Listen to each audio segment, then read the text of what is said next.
ನಮಸ್ತೆ ಗೆಳೆಯರೇ, ಈಗಲೂ ನನ್ನ ಭವಿಷ್ಯವೇ ನಿಜ ಆಗಲಿದೆ ಎಂದು ಡಿಕೆ ಶಿವಕುಮಾರ್ ಕೊಚ್ಚಿಕೊಳ್ಳುತ್ತಿರುವುದು ಯಾಕೆ?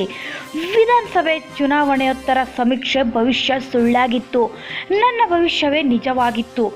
ಲೋಕಸಭಾ ಚುನಾವಣೆಯಲ್ಲೂ ಇದೇ ರೀತಿಯಾಗುತ್ತೆ ಎಂದು ಡಿಕೆ ಶಿವಕುಮಾರ್ ಅವರು ವಿಶ್ವಾಸ ಹೊರಹಾಕುತ್ತಿದ್ದಾರೆ.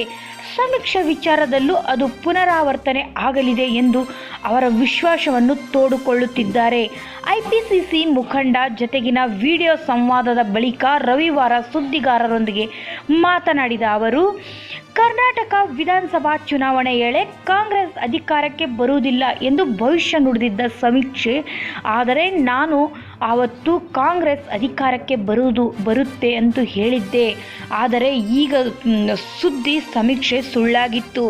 ಆ ಚುನಾವಣೆಯಲ್ಲಿ ನನ್ನ ಭವಿಷ್ಯವೇ ನಿಜವಾಗಿತ್ತು ಎಂದು ಡಿಕೆ ಶಿವಕುಮಾರ್ ಹೇಳಿಕೊಂಡಿದ್ದಾರೆ. ಈ ಸಲವೂ ನನ್ನ ಭವಿಷ್ಯವೇ ನಿಜವಾಗಲಿದೆ.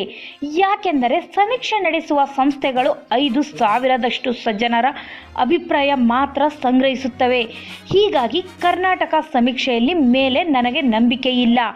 ಕರ್ನಾಟಕದಲ್ಲಿ ಕಾಂಗ್ರೆಸ್ 2 ಅಂಕಿ ತಲುಪಲಿದೆ ಎಂದು ಸ್ಪಷ್ಟಪಡಿಸಿದರು. ಕಾಂಗ್ರೆಸ್ ಅಭಿವೃದ್ಧಿ ವಿಚಾರಗಳ ಮೇಲೆ ಹಾಗೂ ಬಿಜೆಪಿಯವರ ಭಾವನಾತ್ಮಕ ವಿಚಾರಗಳ ಮೇಲೆ ರಾಜಕೀಯ ಮಾಡುತ್ತಾರೆ, ದೇಶದ ವಿಚಾರ ಹೇಳುವುದಿಲ್ಲ. ನಾವು 2 ಅಂಕಿ ಸೀಟು ಗೆಲ್ಲಲಿದ್ದೇವೆ ಎಂಬ ಆತ್ಮವಿಶ್ವಾಸವನ್ನು ಹೊರಹಾಕಿದ್ದಾರೆ ಡಿಕೆಶಿ ಅವರು.